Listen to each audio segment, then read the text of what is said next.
Okay, so let me go ahead and share my screen.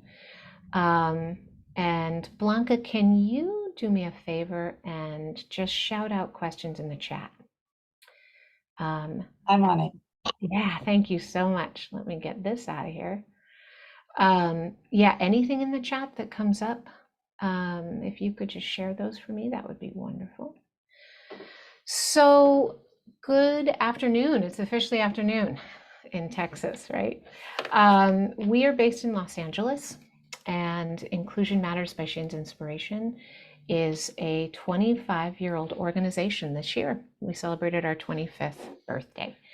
And we started with a really simple concept here in Los Angeles back in 1998 that playgrounds should include all children, right? They should be designed thoughtfully so that all children with differences have a way into the play, have a connection to their community, have a connection to peers, to children just like them. So we have 76 playgrounds open now, right? We're at 76. And we work both here in Los Angeles. We also work worldwide. So we're in multiple countries. We have projects developing in multiple countries. So we work all over. And we have the honor of working with Kelly and Pearland to support the development of the playground there. And then once the playground's open, we support programming. So the playgrounds themselves are wonderful resources, right? And you can drive past your playground and see families of children of all abilities using it actively. The programming is different. The programming is where we take that beautiful playground and we turn it into a classroom. And we use play, which is the most natural form of learning for children, to help them learn through play to see beyond their differences, to find those connections to one another, to find their common ground with each other, right? So that's really where the programming comes in. It supports the playground and then it activates that playground so that children begin to learn through play about one another. So we're going to talk a little bit about what our goals are, whether we're designing a playground or we're implementing a program. We have some core foundational goals that for us really are the heart of inclusion, right? There was a quick question. Do you Yes, have playgrounds around the US? And that is correct. we do. We have playgrounds throughout the United States. So we have we have multiple playgrounds in California, Texas, Illinois, Kansas, yeah, all over the place, Louisiana. Trying to think off the top of my head where they are. But we have playgrounds in development all over the US. Yes, yeah. And then internationally, we've got Russia, Ecuador, Israel, Mexico, Canada, and we have one developing right now in South Africa. So yeah, we'll go anywhere someone wants to build it, we will go. Thank you for that question. Please keep asking them. So when we look at what is inclusion, right? What are we trying to achieve when we do an inclusive program or an inclusive playground? One of the big ones is reciprocity versus pity. So when we're connecting children with and without disabilities, we're really looking to create reciprocal relationships where both sets of children connect to each other as peers. So as a youth volunteer, as a youth leader, really in this inclusive program, part of your job is helping to facilitate that connection so that that child with a disability and that peer without a disability who's there on the playground to play find a way to connect to each other as peers. There's a lot of wonderful support programs for people with disabilities, but sometimes the people with disabilities are viewed as people who need to be taken care of, right? And certainly providing support can be a part of the experience, but the heart of the experience is finding a way to get both sets of children to connect to one another, right? So that there's a reciprocal social engagement there. And please ask more questions as we go. So variety. I know you guys have experience working with children with disabilities, so as we go through these, please shout out your experience, right? Feel free to unmute. There aren't that many of us in the room, so you're welcome to unmute and just share, or share in the chat. But really looking at, when you look at the playground in Pearland, you're looking at sensory variety. There's a lot of different types of play, and that's done intentionally so that children with autism have different ways into the play, into the social engagement that allows their nervous system to stay supported while they're engaging, right? So there's big movement play. There's things to climb. There's things to swing on, to push.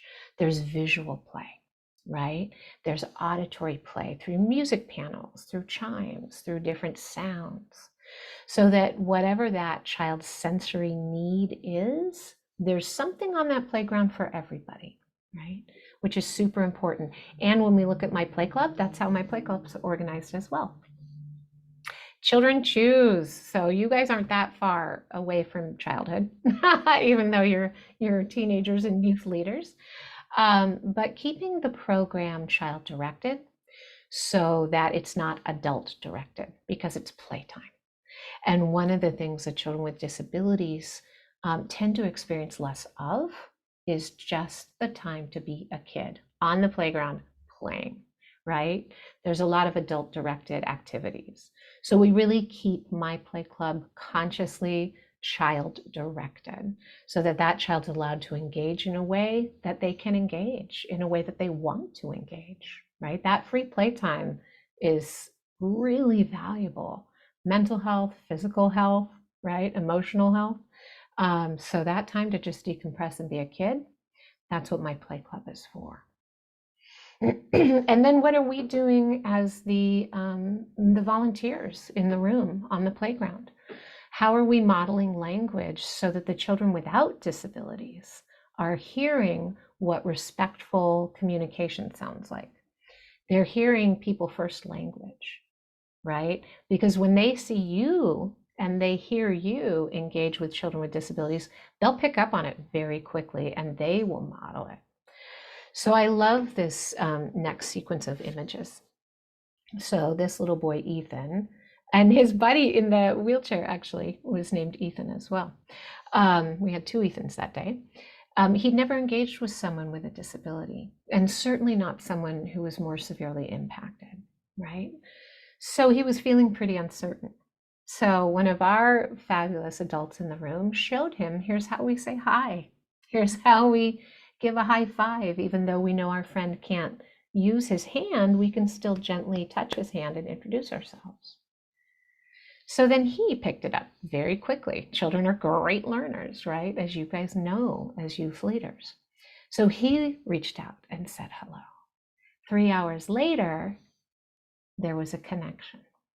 It took that modeling for the child without the disability to move through his discomfort and his uncertainty, right? But once he saw how it was done, that's it. They were off and playing. So some of the misconceptions that children with disabilities are up against, and we've worked with about 50,000 children here in Los Angeles through our education program, who with and without pairing children with and without disabilities. And we do a classroom workshop with them where we get to hear how they think and feel about disabilities. And these are some of the most common misconceptions, right? If a child uses a wheelchair and doesn't have grasping ability, right? Is that child more fragile than I am? Can that child play like me? Right? So these are just some of the natural thoughts that come up in peers without disabilities, just because they don't have the experience, they don't have the interaction. If a child can't use words to communicate with me, can he understand me? Is he as intelligent as me? Right? All of those just come from not knowing and not having an adult help bridge, right, those differences.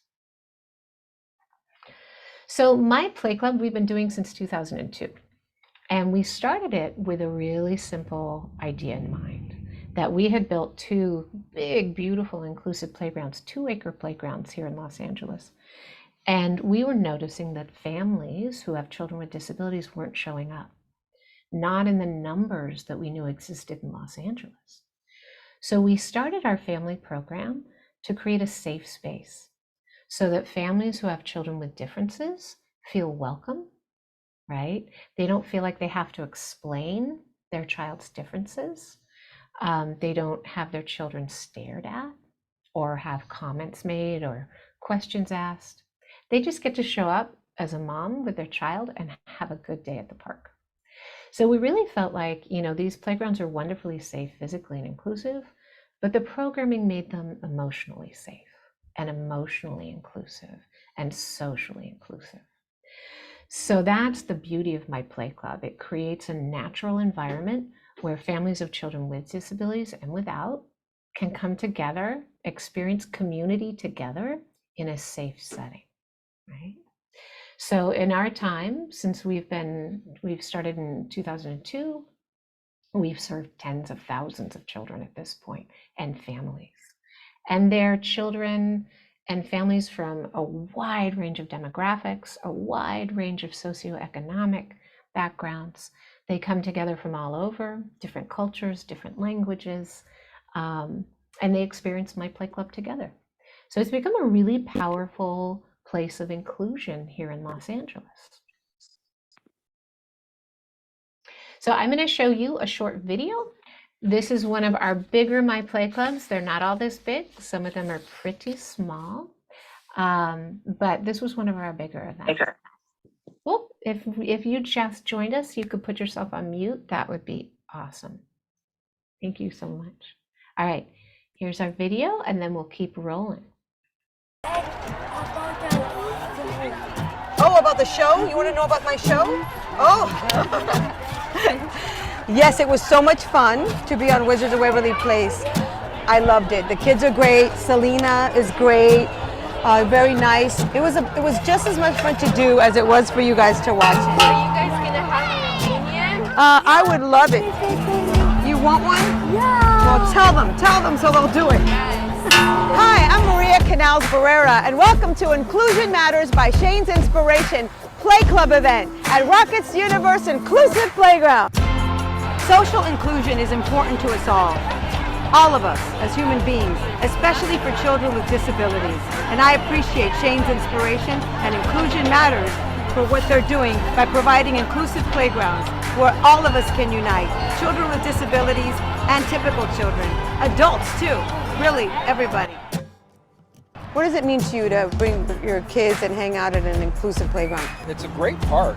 Yeah. I mean, the idea is to build a park that's accessible to people of all abilities and all ages, and specifically to play together and not sort of be like separated. So thrilling for me personally to see a kid climb off his wheelchair and climb right on the slide, and that he can reach it and participate. Yeah. And that it's inclusive. You're strong? Yeah. Whoa, did you get that shot of those biceps? Go, Christian, go! Woo! So guess who I bumped into? I'm a huge fan of yours. I'm of yours. Thank you. We were getting a little deeper, Jenny and I, about why it's so important to have parks and playgrounds like this. They're using play as the motivation. Everybody loves to play, and Yes. the kids are having such a great time. They don't see any difference in themselves. you know? Yeah, the universal language of play. Here I go. Woo! And I see a gentleman that I played his mom on Fuller House, and it's Juan Pablo Di Ponte. No! It's your long lost TV mother. Mama! Well, I love this. I love this initiative and the fact that, there's inclusion between kids, and you can see the joy. I mean, everyone is here so happy. One of the wonderful things that Inclusion Matters by Shane's Inspiration does is they buddy up kids with disabilities with typical kids, and they play together, and it fosters friendship and understanding, and it underscores how much we have in common rather than our differences. So this is Janaea. Hi. And this is Sabrina. Hi. So Sabrina, are you having fun with Janaea today? Lonnie is on a show called This Is Us, and he's here blessing us with his presence and his love and his leadership, because I heard you have a foundation of your own. And Lonnie, how old are you? I'm 12. You're 12? Oh my I'm God, 12. he's taller than I am, and he's 12. Real love is treating people with the same kind of respect that you want, right? Treat people how you want to be treated. You never know what the history of their life has been, so I came here to tell kids that none of that matters and that you can be whoever you want to be and that you can do what you want to do, say what you want to say, and grow up to be who you want to be. Exactly. And I think that inclusive playgrounds like this really open up that space for people to be real.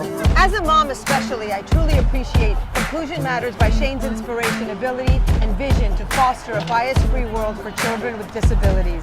I believe it blesses us all.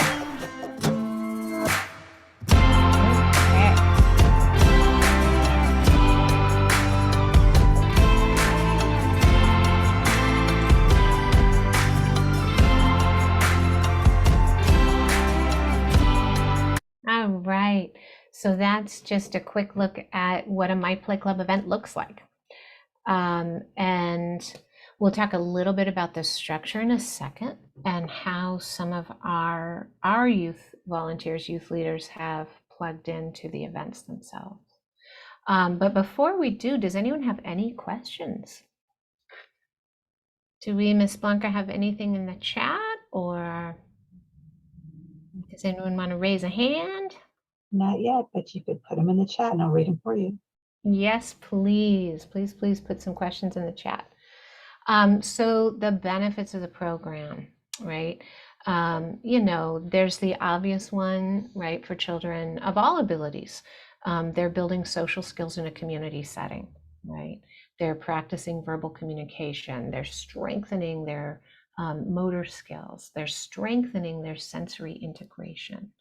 And they're doing it in their own community, which is far more powerful sometimes than doing it in isolation, right? It's a wonderful resource for parents. It's a place for parents to come together. I've met parents who have children with really rare syndromes, and they meet another parent whose child has that same syndrome for the first time, right? It builds powerful networks. It's a great place for parents of children without disabilities to understand what inclusion looks like. Why is inclusion important? Why is it powerful? It's a great way to connect local businesses to the playground and to the community. And then the community education piece. We didn't start My Play Club in 2002 as an inclusive program. We started it as a safe space for parents of children with disabilities. We found out really quickly after the first couple events that the families who just happened to be at the park that day kept wanting to sign up. Can we be a part of this? Can we join too? It became inclusive really quickly because it's a really fun 3-hour day at the park. So we really, the program itself gave the public a sense of why the playground was built. Here's what it does, right? So it became inclusive completely on its own, under its own steam, which was pretty neat. So there's a lot of different benefits to a simple 2-hour, 3-hour play date in the park. So we keep the structure super simple, right? We set up play stations or areas of engagement to keep it child directed. So unlike an inclusive or adaptive recreation program where there's a structure in place, this really is free play time. Families typically show up with their siblings, so we get the whole family. It's whole family recreation, which is really fun and rare, right? A lot of families who have children with disabilities might have one child in an activity over here, another one in an activity that's adapted for that child, right?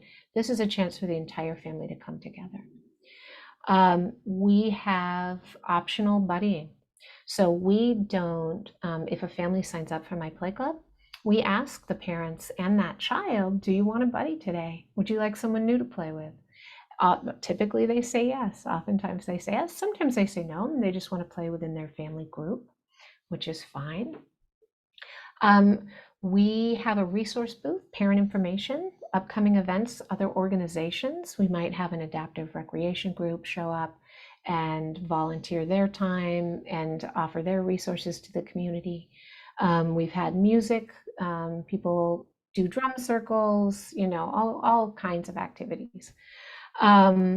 And then we have a good timeshare. So about hour and a half in, we gather everybody together and we give them space to share what's going on in their world.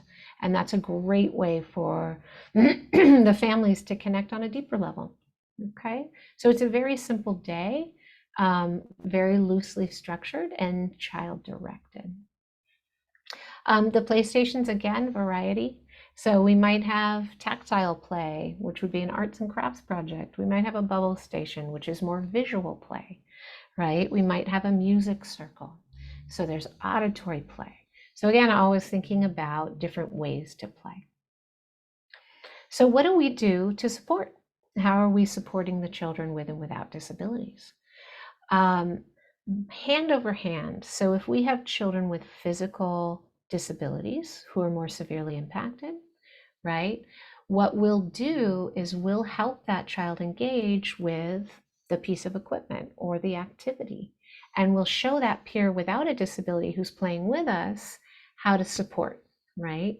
So if we have a child who has a hard time grasping, maybe he or she has cerebral palsy, we will take that bubble wand, put it in that child's hand, right? Put our hand over it, and then dip it into the bubble, juice, the bubble stuff, and then blow together, right? That shows the peer without the disability how to support, how to do hand over hand, so that that child with a disability can interact in the activity. If we're partnering with a child with autism who might have a different type of behavior than the peer without a disability is used to seeing, right? We can help the child without the disability understand what the behavior means. So hand flapping, great example. If we have a child who's getting overstimulated and starts to hand flap as a way to show, right, he or she is overstimulated, we can help the child without the disability understand what the hand flapping is by saying, when Sam gets around a whole lot of people, he starts to feel really nervous. Have you ever felt that way? Did you ever feel nervous in a big crowd? Yeah. So because Sam doesn't use words, he's going to show us how he's feeling. So he might flap his hands. That's his way of saying, I'm nervous. So in that moment, we identified who Sam is. We identified that Sam gets nervous, just like you, and that he communicates through his hands, right? So that was identifying Sam and explaining a little bit about the difference, but not just saying, oh, Sam has autism and leaving it there, right? So there are ways that we can support identity of that child with a disability so that the peers see him as Sam first, who gets nervous sometimes, and then he has autism, right? So we've identified Sam first. And at the end of the day, our job, as if you're a youth leader, a volunteer, if you're facilitating inclusion on the playground, your job is to be the bridge, right? We're helping to bridge a child with a disability to a child without a disability through play, keeping it fun, keeping it simple. So we just talked a little bit about that. But one of the things we do when we pair children with and without disabilities is we just start by finding out who is that child, especially if they're nonverbal or don't have a ton of words, don't use a ton of words. What do they love to do? Then we find out about the child without a disability. Well, what do they love to do? Oh my gosh, you both love Xbox. Fabulous. Let's find out things that they have in common and really highlight the common ground. That's one way to be a bridge, right? To help build a bridge. So finding activities that that child loves, finding things that they're good at, really focusing on the strengths of the child with a disability, and then explaining those, sharing those with the child without is a great way to find common ground. So some of the differences that you encounter on the playground, right? Some of them are cognitive differences. So if we have children who have cognitive disabilities, there might be frustration, right? There might be frustration because they have limited verbal skills. They don't communicate with words, or they communicate with limited words. That can be very frustrating to a child because most people who don't have that challenge talk pretty quickly and we use words a lot. right? So there can be frustration arising in communication. There can be frustration arising in processing time, right? If you ask someone a question, it might take them longer to process it, to give an answer.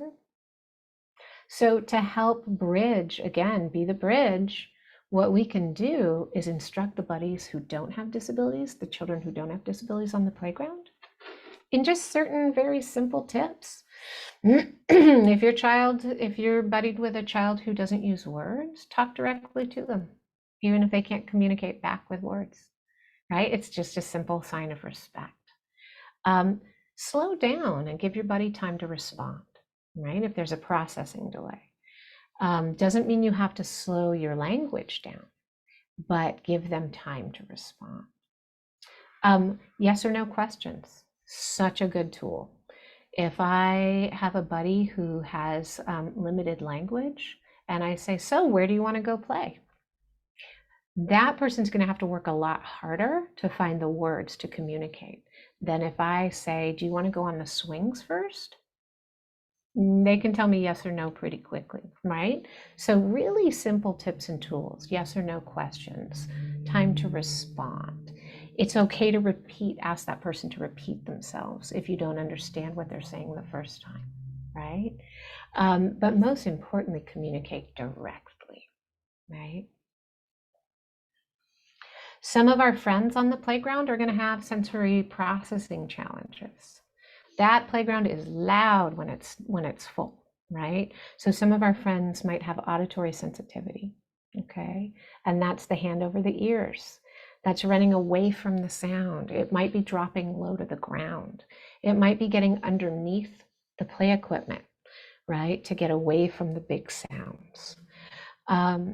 So tips there are quiet zones. If you see a child who has hands over the ears, some children, when they have auditory sensitivity, shout, right? So it might be a verbal script, loud talking, as a way to kind of gain control over that experience, to make the sound that's triggering them go away, right?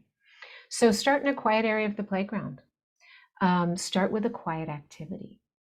Find out what tones, what sounds are soothing. It might be a drum, right? Like a nice low tone, a rain stick, something that's very soothing to the system. It might be a favorite song, right? If there's a song that really is comforting to that child. Start there, right? And then once that child has a chance to begin to process the sounds, they'll be able to step into the play more, right? But the playground can be kind of a perfect storm for children with autism who have sensory deregulation. And as you guys probably know, some of our friends with autism have multiple points of deregulation, right?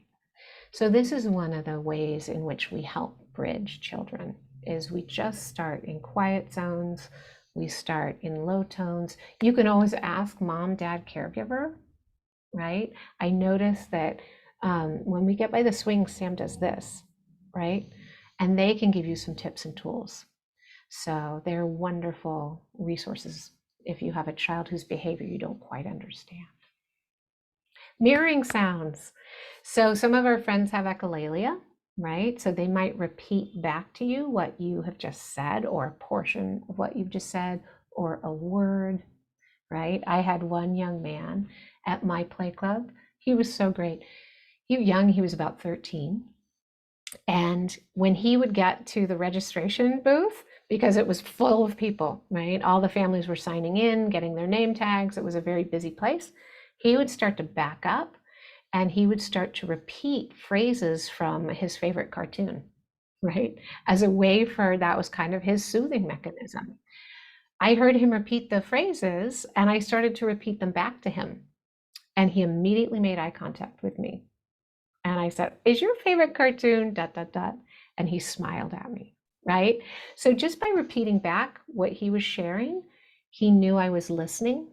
He knew I was paying attention, right? And I got to use that as a way to create a connection with him. So mirroring sounds and gestures back can be a way to engage.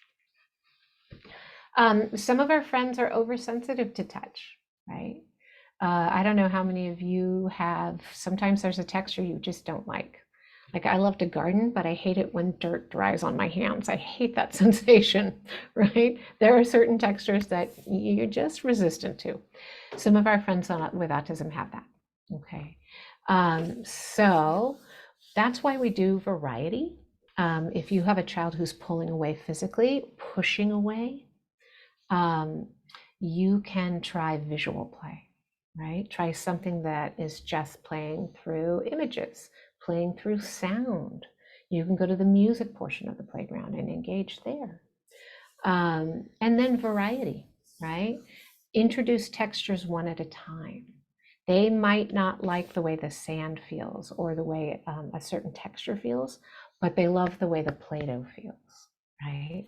So if you introduce the textures slowly, you'll get a sense of what they respond to, what they pull away from. And then you can play through objects, right? So if those friends don't like to be touched, and they'll let us know if they don't, play through balls or hula hoops or bubbles. You know, that you don't have to physically touch the child to engage with that, right? Some of our friends are not registering their touch system. These are friends who are big jumpers, big swingers, loud talkers, friends who come in for big bear hugs, right? High fives won't do. So these are our friends who need big movement play.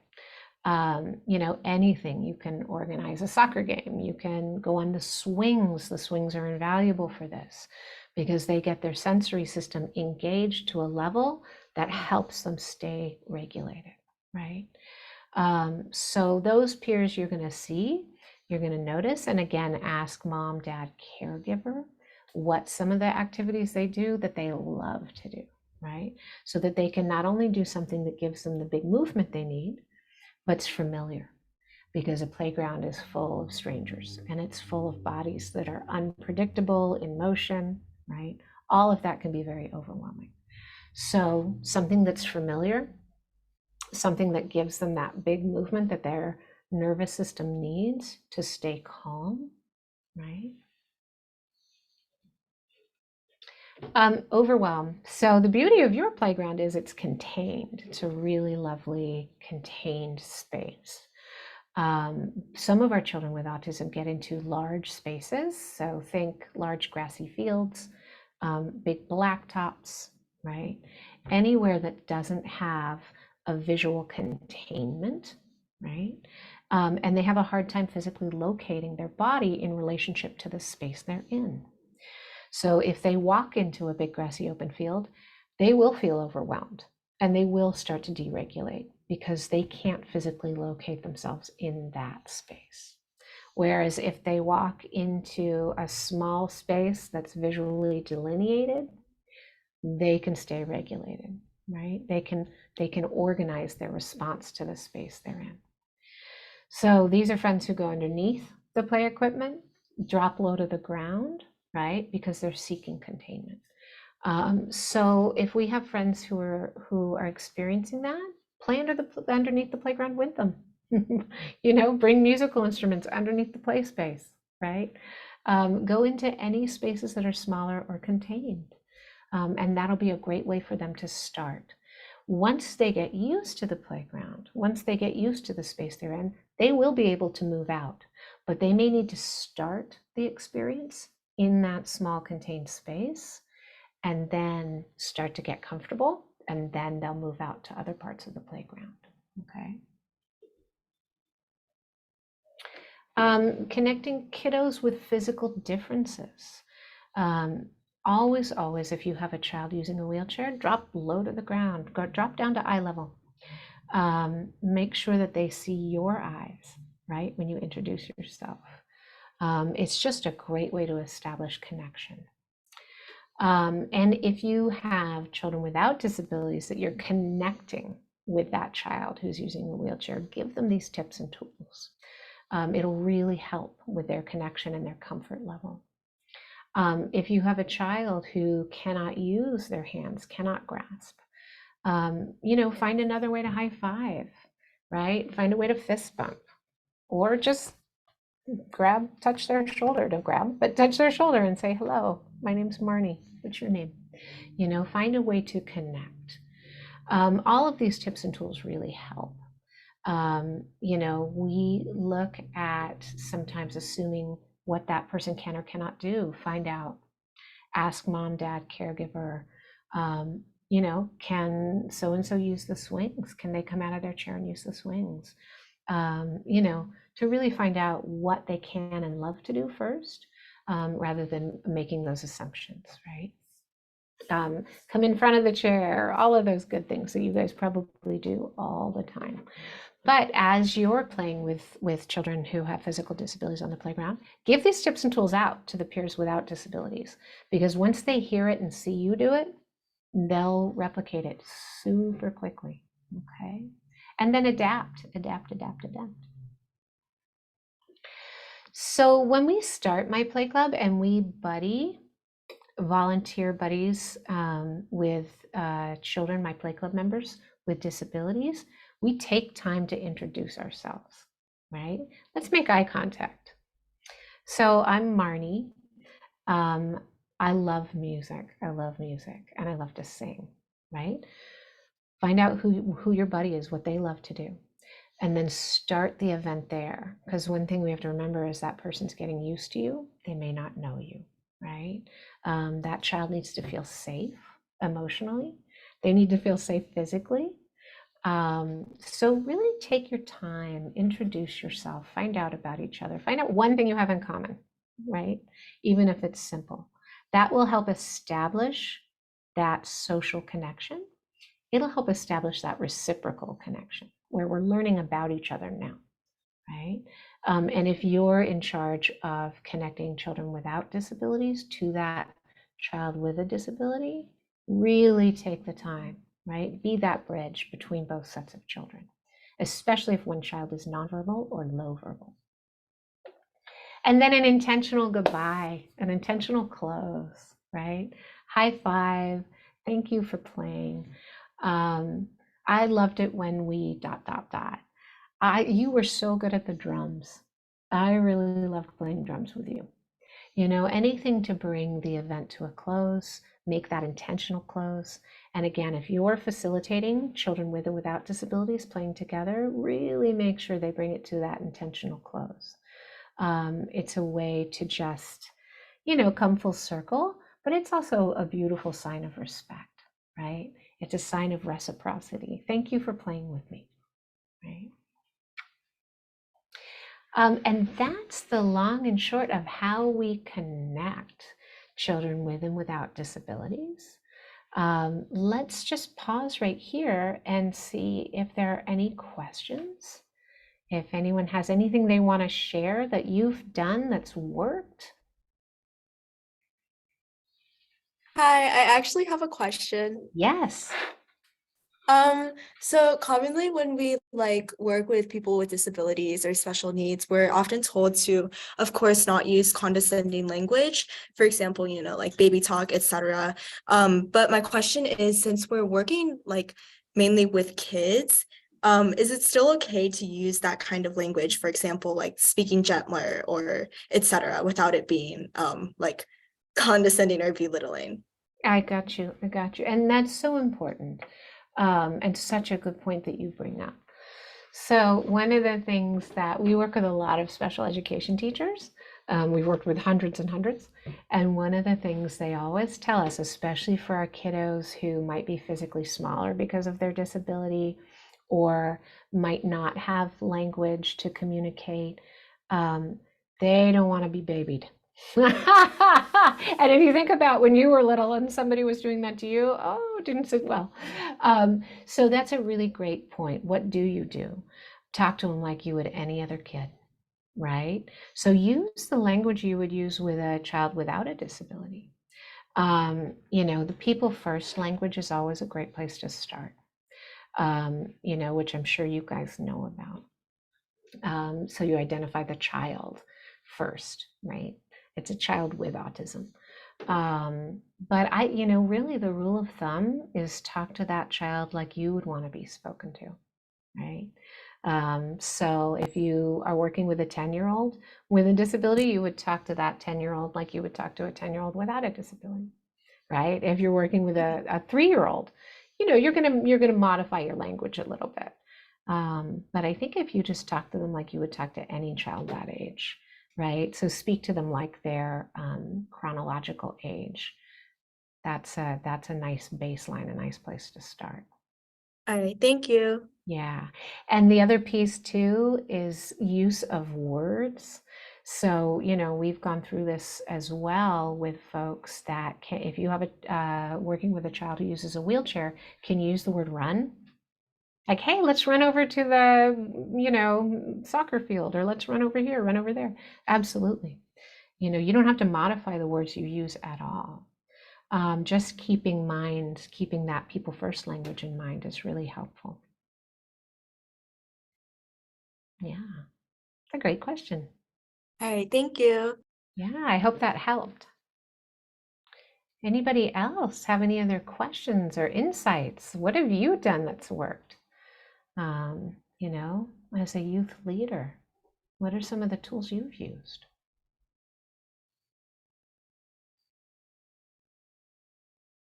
How about William or Alexander? Hey, so I have a question. So we've been working with like people with disabilities, but it's not kids, it's mainly adults. Do they require the same procedures to like deal with them, or are they different? Well, I think, I don't know in what capacity you've been working with adults with disabilities. So first of all, if you're joining my play club, emphasis on the word play. Play. Keep it playful.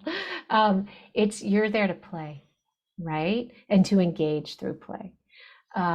So whatever you utilize in terms of respectful communication, that would be applicable to children too. The one thing that we always ask volunteers when we work with them is, if you have, say, a child who uses a wheelchair, don't be the one to lift that child out of the chair onto the swing, right? So certain things like that are important to remember. Ask mom and dad, caregiver. First of all, can so-and-so come out of their chair and go on the swing?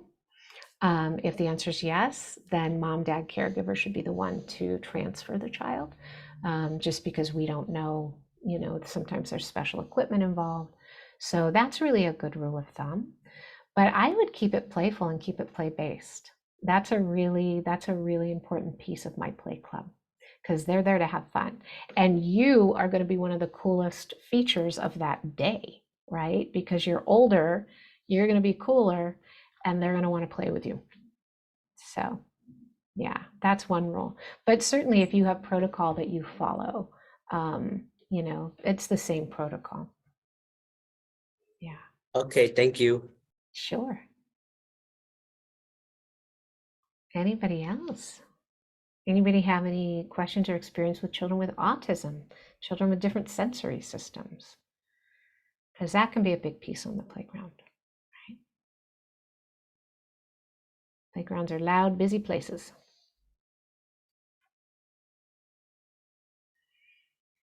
What do we think? Any other questions? Are you guys all ready? It looks like it. I'm hearing yes. I want to hear who's excited. Everybody excited to go play? I guarantee you, my play club is one of the best volunteer experiences you will have. We have our teens for social inclusion, and our teen volunteers here are fighting for those spots because it's fun. It's a great day at the park. And if you have any special skill sets, guys, offer them up. If you're a good drummer, offer that up. Lead some drumming. If you're great at softball, let's find a way to create a little adaptive softball on the side. Really take your skills and talents and use them, because that's going to be really appreciated. It's going to be really appreciated by the kids and the parents. Okay. Well, if we don't have any other questions, I'm going to go ahead and stop recording.